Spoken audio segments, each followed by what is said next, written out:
Hello, everybody. Welcome to the C Show. I'm your host, Mr. C. With us this evening is, of course, Ms. V and the Hitman. What's up? Funny thing going on, but before I get into that, go ahead and give us a like, share, comment, and subscribe right there. It really does help us move this channel forward. Please. Yeah, besides no cost you no money. But funny thing going on over there in the Commonwealth of Virginia. They have a governor's race coming up this year. And the first time in the history of Virginia, they have two women running for governor. That's not the first time it's happened in the nation. I think the first time was back in the 80s, and they had two women running. Since then, they've had several times. It's very rare. It's only about the fifth or sixth time that it's happened in the country. But one is interesting. One is a Republican and one is a Democrat. You heard about these two women running for office? I have definitely heard of the two women running. Hitman, you heard about the race over there in Virginia. We got two women running for governor. You heard about that, young man? Yeah, I heard about it. It's kind of hard to really believe what anybody's saying because they're taking clips of people and it's making them say no to a certain subject they wasn't even talking about. Right. So you never know what's going on with that stuff. People will do that on the street. Yeah. They'll take their phone out and take a video of you on there, whether you're engaging in them, with them or not, and then make it into something else. I know a little something about that editing thing, but what makes this interesting over in Virginia is you have one of these women is a black woman. Black vote is probably going to go to the white female candidate, which is, vote for whomever you want to. Well, the Democrat Party is always linking race to something. Whatever the issue is, whatever the thought is, race is a part of it when it comes down to the Democrats. So if that being the case, seems as though they vote for the black woman. Don't it seem like that to you, Hitman? Yeah, but I don't think the black woman, she's a Republican, ain't she? Yeah, she's a Republican. So that's just why she's on Donald Trump's side or something. Well, she might have agreed with him on some things and they didn't like it. So is it you think it's because she's a Republican or she agrees with Trump a bit? Okay, she's a Republican. So, because said Democrats are automatically not going to vote for her because she's a Republican. I know. V? Yeah, well, I see, yes, Spanberger is definitely a Democrat, and she's Caucasian, and so Winsome Sears is a Republican, and she's black, of black descent. But I think we need to look at this race that's going to happen further this year as not so much race. Look at what that candidate can bring and can improve and can present and get done, whether it's Republican or Democrat. Well, that's a logical, rational way to look at things, but aren't elections decided more on an emotional basis? Stop it. Get some help.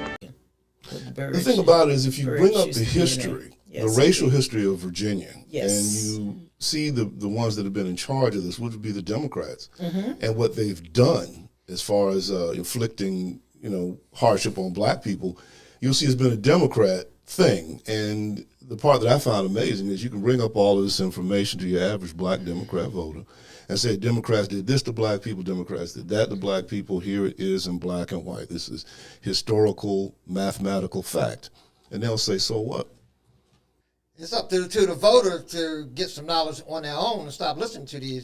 You say voters get knowledge? Yeah, on their own. There's a good joke. Start doing some research on their own. I mean, you got to look outside the box, I guess, so to speak. American voters go to work and be responsible and do research on something. Well, I guess just like Mike Savage said, a bunch of sheeples. Yep, very true. We listen to everything, we don't check it out for ourselves. Right. I agree. And I think, as I said before, we would look at this election that's coming up as not race. Even though we have just females in the race, women in the race, there are no males. Haven't seen that. And also the fact that Winsome Sears is the lieutenant governor now. I think we need to look at what that person can bring to the table. Well, that's a very good point. Winsome Sears is already in office. Yes. She is the lieutenant governor of the Commonwealth of Virginia. So that's a good point. And the other thing is, sounds like you're saying, well, we should be making this selection, or not we, but the voters of Virginia should be making the selection based on merit and capability rather than some kind of racial thing. But you know, Democrats don't do that, man. Well, Come on, man. Evidently, maybe both don't do that. It could very well be. Yeah. Could very well be. You know the difference between Democrats and Republicans. Democrats running for the cliff at 100 miles an hour, and Republicans running for the cliff at 90 miles an hour. That's about it. And they're on the same track? Yeah. Just on the same track. Same thing, man. Yes, you're right. They want to take us along with them. Exactly.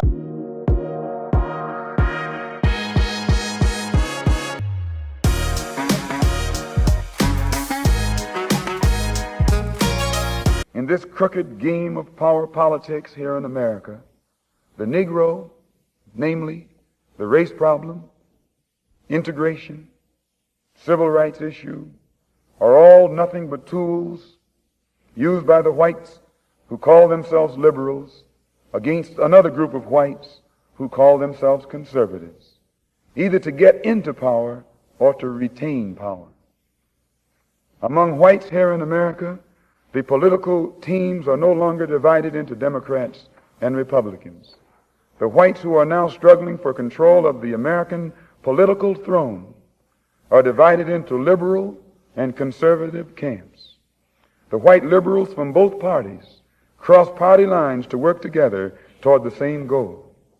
And white conservatives from both parties do likewise.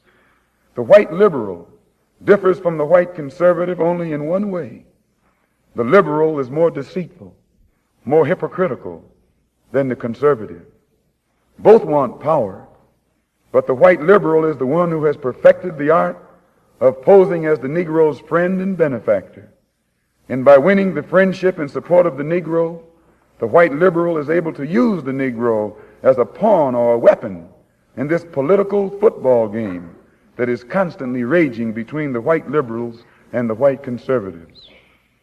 The American Negro is nothing but a political football, and the white liberals control this ball through tricks or tokenism, false promises of integration and civil rights. In this game of deceiving and using the American Negro, the white liberals have complete cooperation of the Negro civil rights leader, who sell our people out for a few crumbs of token recognition, token gains, token progress. In the New York Tribune, in an editorial dated February the 5th, 1960, they pointed out that out of 11 million qualified Negro voters, only 2,700,000 actually take time to vote.